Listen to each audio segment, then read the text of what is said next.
The stretch of highway outside Birmingham, Alabama, lay nearly empty under the amber glow of streetlights. It was the kind of late hour when most decent people were tucked safely in their beds, leaving the roads to shift workers, insomniacs, and those with nowhere else to go. The asphalt glistened with recent rain, creating mirror-like patches that reflected the occasional passing headlight. Lieutenant Commander Renee Dawson didn't know it yet, but this quiet Tuesday night would change everything for a certain police sergeant who believed his badge made him untouchable. Her Honda Accord hummed steadily as she navigated the familiar route home, fingers drumming against the steering wheel to the soft jazz filtering through her speakers. After nearly 2 hours of driving, she was ready to be done with the road. The simple black sweater and faded jeans she wore gave no hint of the gold oak leaves that usually adorned her Navy uniform, or the 23 years of distinguished service that had earned her command of over 300 personnel at the naval base just outside Montgomery. Tonight, she was just another traveler trying to get home. That's when she saw the lights. Red and blue strobes erupted in her rearview mirror, growing larger and more aggressive with each passing second. Renee's stomach tightened, not with fear, but with the weary resignation of someone who had seen this dance before. She knew how these encounters could go, especially for someone who looked like her driving alone at this hour. She signaled carefully, eased into the right lane, and brought her car to a complete stop on the shoulder. The patrol car lurked behind her like a predator, its occupant taking his sweet time before emerging. Renee placed both hands on the steering wheel where they could be clearly seen and waited. But Sergeant Daniel Briggs had no idea who he was dealing with. The officer who finally stepped out of the patrol car moved with the swagger of a man drunk on his own authority. Heavy boots scraped against wet asphalt as he approached, one hand resting casually on his utility belt, the other gripping a flashlight that he flicked on with theatrical precision.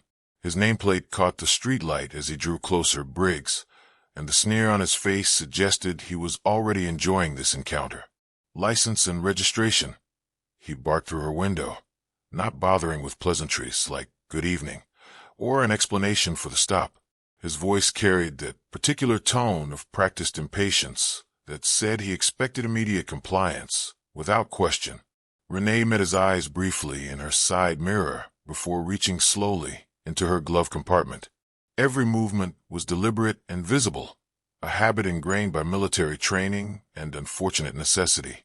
"Was I speeding, officer?" she asked, her voice steady and respectful. Briggs didn't answer immediately. Instead, he took the documents from her hand and held them just out of easy reach, while his eyes roamed over her car with obvious suspicion. "Tail lights out," he finally declared. She frowned slightly. "That can't be right. I just had my car serviced." "Are you arguing with me?" The question came sharp and loaded, cutting through the night air like a blade. A beat of silence stretched between them, heavy with unspoken implications. Renee could feel the familiar shift in atmosphere, that moment when a routine interaction transforms into something more dangerous, where power meets resistance and one side expects the other to simply fold. She'd been through advanced tactical training, survived hostile interrogations in foreign ports, and commanded respect from admirals and enlisted personnel alike. But right now, sitting in her civilian clothes on a lonely stretch of highway, she was just another black woman who had dared to question a white officer's authority. "I'm just saying," she replied carefully, keeping her voice level. "My tail lights were checked a few weeks ago, but if there's an issue, I can certainly get it fixed." "Step out of the car." Briggs's command cut through her explanation, like he hadn't heard a single word. Renee exhaled slowly, her breath fogging slightly in the cool air. She glanced toward the road ahead. No witnesses, no other traffic. Just her, this officer, and whatever power trip he was on. Her fingers tapped once against the steering wheel, a subtle release of tension, before she reached for the door handle. "Mind telling me why?" she asked. Briggs tilted his head, and that smirk spread across his face like oil on water. "Because I said so." She let that hang in the air for a moment, processing the casual dismissal, the absolute certainty in his voice that she would comply without further question. Then she unbuckled her seatbelt and pushed the door open. The night air was cooler than expected, carrying the scent of rain and exhaust fumes. As she stepped onto the pavement, her posture remained relaxed, but measured. She wasn't looking for a confrontation, but she also wasn't about to be bullied by someone who clearly believed his badge gave him the right to treat people however he pleased. Briggs took a step back, his eyes scanning her from head to toe like she was a suspect in a lineup. She could feel him sizing her up, making assumptions, deciding exactly how much he could get away with. "Turn around. Hands on the car," he ordered. This time, Renee hesitated. For what reason? The question seemed to surprise him. Most people, she realized, probably just did whatever he told them to do. His smirk disappeared, replaced by something harder and more dangerous. "Are you resisting?" Each word dripped with the promise of escalation. "No," Renee replied firmly. "I'm asking a question." Something flickered across Briggs's face, annoyance mixed with what might have been amusement. Without warning, he reached for the radio clipped to his shoulder. "We got a non-compliant driver here," he muttered into the speaker, loud enough to make sure she heard every word. Then louder, "Turn around." Renee's pulse quickened, but her expression remained neutral. Years of military discipline had taught her to stay calm under pressure, to think strategically even when emotions ran high. "Officer, I need you to understand something," she said, her voice low but carrying unmistakable authority. "I know exactly what I'm allowed to do, and I know exactly what you can't do." Briggs didn't like that. His jaw tightened, and she could see the moment he decided to escalate. "You're under arrest," he snapped, reaching for the handcuffs on his belt. "Under arrest for what?" Renee stepped back, just enough to avoid his grabbing hand. "For obstructing an officer." She exhaled sharply through her nose. So that was his game. Create a situation, provoke a response, then use that response to justify whatever he wanted to do next. It was a playbook she'd seen before, and she knew exactly how it usually ended. What Briggs didn't know was that his victim had spent her entire adult life in situations where lives hung in the balance, where split-second decisions could mean the difference between mission success and catastrophic failure. She'd been tested by hostile foreign governments and had emerged victorious. This small-town cop with his overinflated ego was about to learn that some people don't break under pressure. But for now, she had two choices: comply and fight this later through proper channels, or resist and risk becoming another tragic statistic. The calculation was cold and practical. She wasn't about to give him an excuse to claim he feared for his life. With slow, deliberate movements, she turned and placed her hands on the roof of her car.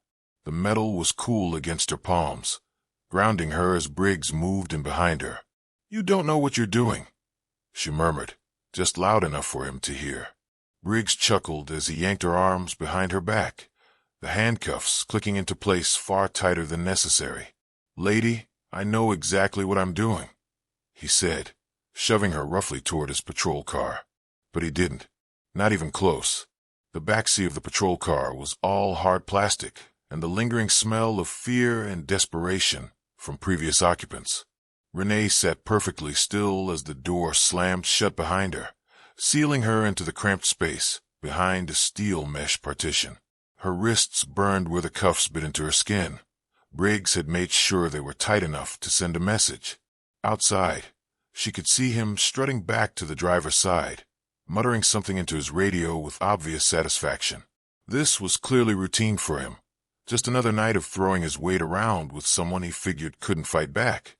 What he couldn't see was the way Renee's mind was already working, cataloging every detail of the encounter, the lack of probable cause for the stop, the escalation tactics, the excessive force with the handcuffs, the failure to explain the arrest or read her rights.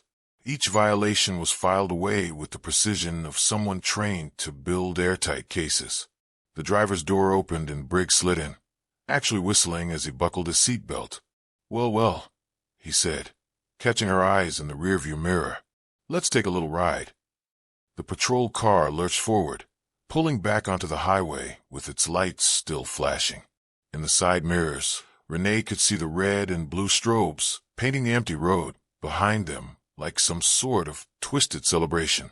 "You know," Briggs said after a few minutes of silence, "most people just keep their mouths shut when I tell them to step out of their car."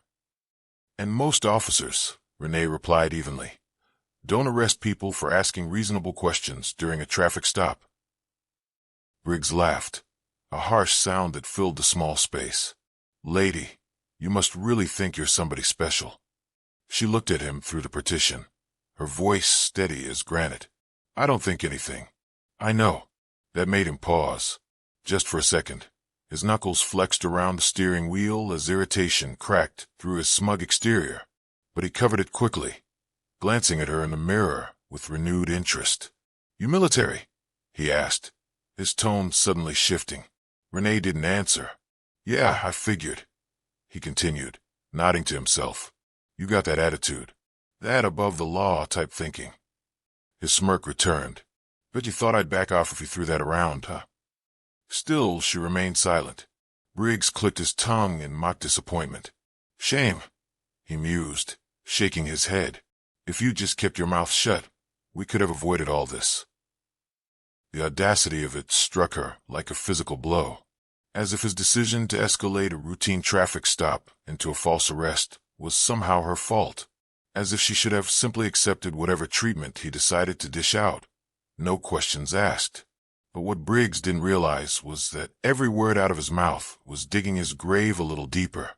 The police station materialized ahead, a squat, gray brick building that looked like it had been designed by someone who believed architecture should reflect the soul-crushing nature of the justice system. The parking lot was mostly empty. Just a few patrol cars, scattered under harsh fluorescent lights that turned everything the color of old bones. Briggs pulled into a reserved spot near the entrance and killed the engine. In the sudden silence, Renee could hear the tick of cooling metal and the distant hum of the building's ventilation system. "Gotta say," Briggs murmured, turning to look at her through the partition, "I do love when they make it easy." Before she could respond, he was out of the car and opening her door with theatrical courtesy.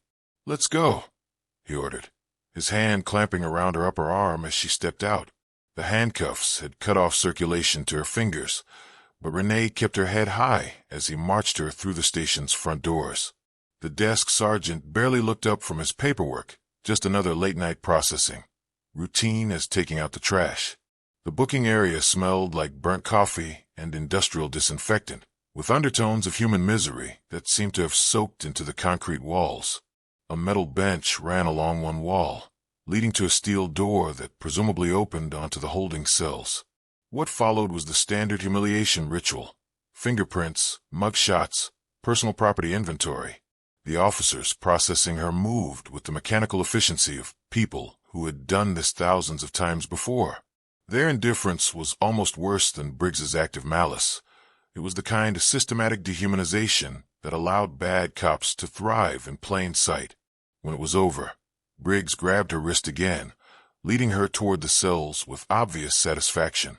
"You think you're smart, huh?" he muttered under his breath. Renee glanced sideways at him. "I don't have to think." His grip tightened painfully around her wrist. She could tell they got under his skin. "Enjoy your stay," Briggs sneered as he shoved her toward the cell. The metal bars slid shut between them with a sound like a coffin closing. But as he walked away, tapping the bars mockingly with his fingers, Renee allowed herself a small, cold smile. Because what Sergeant Daniel Briggs still didn't understand was that he had just made the biggest mistake of his career. One phone call. That's all it would take. The holding cell was exactly what she'd expected: 4 concrete walls, a metal bench that had seen better decades, and a single flickering fluorescent light that cast everything in stark, unforgiving shadows. The smell of old sweat and disinfectant hung in the air like a physical presence, and somewhere in the distance, she could hear the steady drip of water from what was probably a leaking pipe. Renee had been in worse places. Much worse. There was that detention facility outside Kandahar, where she'd spent 3 days after a helicopter mechanical failure left her squad stranded in hostile territory. Or the holding pen in that unnamed port city where a diplomatic incident had gone sideways, leaving her to negotiate their release while wondering if she'd ever see home again. This was nothing, but that didn't mean she wasn't angry. She rolled her shoulders, working out the stiffness from the too tight handcuffs, and settled onto the metal bench to wait. Through the bars, she could hear the muted sounds of the night shift going about their business. Muffled conversations, the clatter of keyboards, the occasional burst of radio chatter. Then came the footsteps she'd been expecting. Heavy, deliberate, with that same arrogant rhythm she'd already memorized. Briggs appeared in front of her cell a moment later, arms crossed over his chest, that insufferable smirk back in place. "Comfortable?" he asked. Renee didn't dignify that with a response. He stepped closer to the bars, tilting his head like he was studying some exotic animal in a zoo. "You know, if you just played along, you wouldn't be in here right now." She let a slow smile curve at the edges of her lips. "Oh, I'm exactly where I need to be." That wiped the smirk off his face, if only for a second. She could see the flicker of uncertainty in his eyes, the brief moment where his confidence wavered. But he covered it quickly, scoffing as he glanced around the empty holding area. "No one's coming to get you tonight, lady," he said, shrugging with exaggerated casualness. "Guess that means you'll have some time to think about that attitude of yours." Renee just watched him, completely unmoved. She'd faced down hostile foreign officers, corrupt officials, and armed insurgents. A small-town cop having a power trip barely registered on her threat assessment scale. Briggs leaned in slightly, lowering his voice to what he probably thought was an intimidating whisper. "See, here's the thing," he continued. "People like you think the rules don't apply. You think a little confidence and some tough talk is enough to get you out of trouble." She let him ramble, let him dig his hole deeper with every word, because what he didn't know, what he couldn't possibly know, was that every second of this encounter was being recorded, not just on his body camera, but in the photographic memory of someone trained to document evidence under the most extreme circumstances.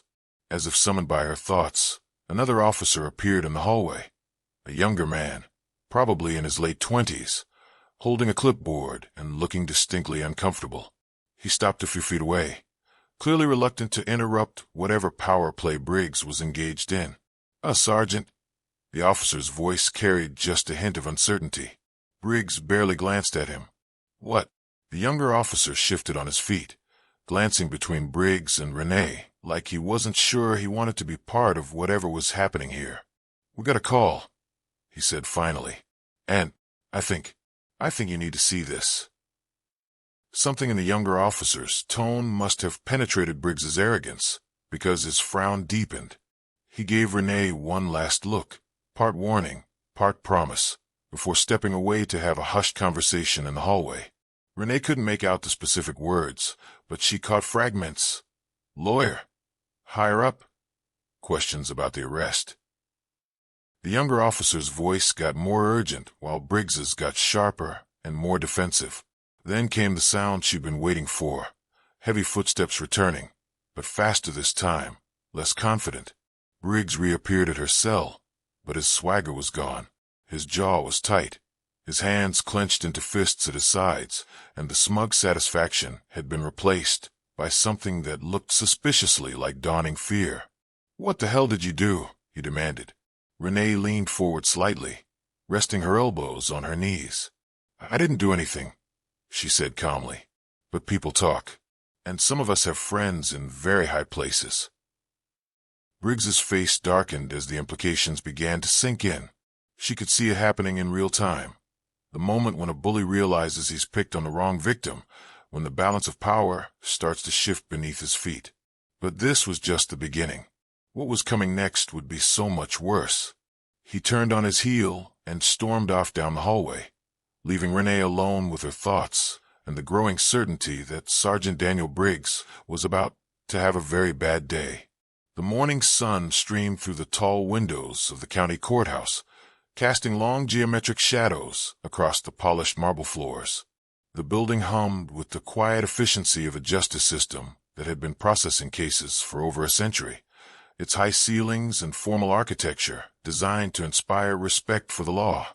Lieutenant Commander Renee Dawson stood near the defendant's table, but she was no longer the handcuffed woman who had spent the night in a holding cell. Her navy blue blazer was perfectly tailored. Her posture carried the unmistakable bearing of military authority, and her eyes held the calm confidence of someone who had never doubted how this would end. Beside her, Attorney Carla Whitman moved through a stack of documents with surgical precision. The woman was a legal shark in a conservative suit, and she hadn't said much during their brief consultation earlier that morning. She didn't need to. The case was so clear-cut it practically argued itself. The courtroom's heavy oak door swung open, and Sergeant Daniel Briggs walked in like a man heading to his own execution. He still tried to carry himself with authority, shoulders squared, chin up, but there was a stiffness to his movements now, a barely concealed tremor that suggested he was beginning to understand the magnitude of his mistake. When his eyes found Renee across the courtroom, she saw the exact moment recognition hit him. Not recognition of her face. He'd seen that the night before. This was the recognition of what she represented, of the institutional power that was about to come crashing down on his head. Judge Alan Kirkland entered with the weary authority of a man who had seen every possible variation of human stupidity parade through his courtroom. He adjusted his glasses as he settled behind the bench, glancing over the case files with the expression of someone who already suspected this wasn't going to be a routine hearing. "All right," he sighed. "Let's get to it." The prosecutor, a middle-aged man with precisely combed hair and the bearing of someone who took his job seriously, cleared his throat. "Your Honor, we have reason to believe that the defendant, Lieutenant Commander Renee Dawson, was unlawfully detained without probable cause. Furthermore, new information suggests a pattern of misconduct involving the arresting officer." A murmur rippled through the small crowd of court personnel and observers. Briggs shifted uncomfortably in his seat, his jaw working like he was chewing on something bitter. Judge Kirkland peered at him over his glasses. "Sergeant Briggs, care to explain?" Briggs leaned forward, clearing his throat with obvious discomfort. "Your Honor, the defendant was uncooperative during a routine traffic stop. She refused to comply with lawful orders and—" "Uncooperative." The prosecutor's voice cut through the air like a scalpel. He lifted a document from his table, holding it up like evidence in a murder trial. Lieutenant Commander Dawson's record shows a distinguished military career spanning over 2 decades. Graduate of the Naval Academy, multiple commendations for leadership under fire, no criminal history, no outstanding citations. He paused, letting that sink in before continuing. "Are you telling this court that despite all of this, she was such a threat that you had to arrest her over a broken tail light that, according to her maintenance records, was functioning perfectly?" Briggs opened his mouth, then closed it again. The silence stretched uncomfortably.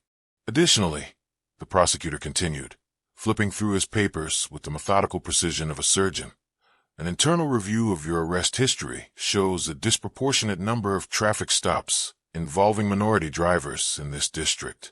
Care to explain that pattern, Sergeant?" The murmurs in the courtroom grew louder.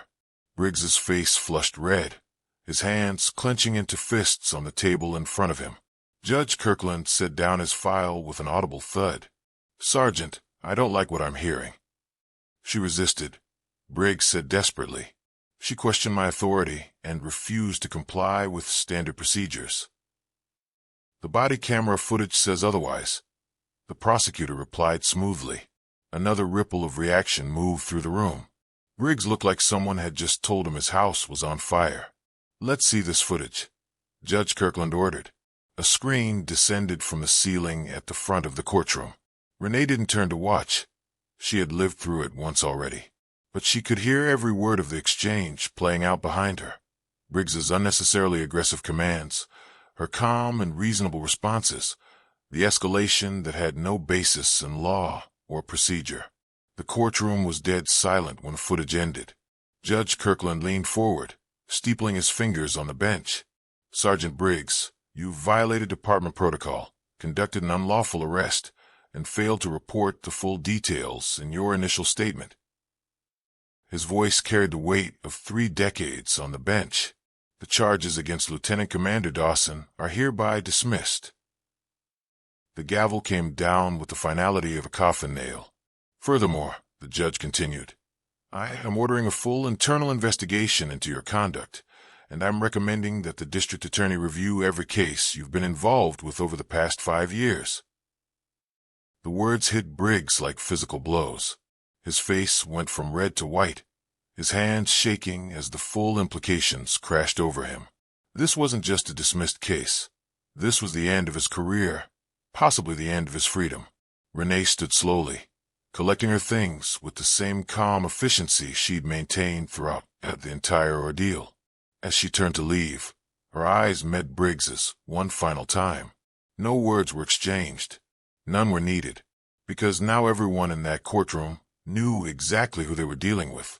The aftermath was swift and merciless. Within hours, Briggs found himself face to face with Chief Eldon Baker, a 30-year veteran whose word carried more weight than the mayor's in this town. The chief's office felt smaller than usual, the walls closing in as Baker delivered the news that would destroy everything Briggs had built. Suspension pending investigation, Baker said flatly. Internal Affairs is taking over, and they're going through every arrest you've made with a microscope. If they find what I think they're going to find. He didn't need to finish the sentence. Briggs tried to protest, tried to claim he was just doing his job, but the words sounded hollow even to his own ears. The body camera footage had already gone viral. The headlines were writing themselves. Navy officer wrongfully arrested. Police misconduct exposed. When bullies meet their match. Meanwhile, across town, Renee sat in a quiet cafe, stirring her coffee while scrolling through the news coverage on her phone. The case had already sparked conversations about police reform, accountability, and the importance of treating every citizen with dignity regardless of their appearance or background. Her phone buzzed with a call from her commanding officer. "How are you holding up?" the captain asked. "I'm fine," she replied, watching the city move on around her through the cafe window. "Just glad the system worked the way it's supposed to." "The Department of Defense is interested in having you speak about this," the captain continued. "Police-military relations, community outreach, that sort of thing." Renee considered it. She'd never sought the spotlight, had always preferred to lead by example rather than grand gestures. But if her experience could help prevent someone else from going through what she had, if it could make even one officer think twice before abusing their authority, "I'll think about it," she said. As she ended the call and tucked her phone away, Renee reflected on the past 24 hours. What had started as a routine drive home had become something much larger, a reminder that justice, while sometimes delayed, could still prevail when good people refused to remain silent. The fight wasn't over. There would be more Briggses out there, more people who believed their badges made them untouchable. But today, at least, one bully had learned that actions have consequences. And sometimes, the person you think you can push around is exactly the person who will push back. Power unchecked is power abused, but accountability, real accountability, can change everything. The only way to reform broken systems is to hold them responsible, one case at a time, one officer at a time, one moment of courage at a time. Because in the end, respect isn't something you can demand. It's something you earn by treating others with the dignity every human being deserves, regardless of their appearance, their background, or what assumptions you might make about who they are. Lieutenant Commander Renee Dawson had spent her career serving her country with honor. That night on a lonely highway outside Birmingham, she served justice itself and reminded everyone watching that sometimes the most powerful response to abuse of authority is simply refusing to be intimidated by it. The badge doesn't make the officer. Character does. And when character meets corruption, there's only ever one winner. Justice may be blind, but she's not deaf. And she has a very long memory.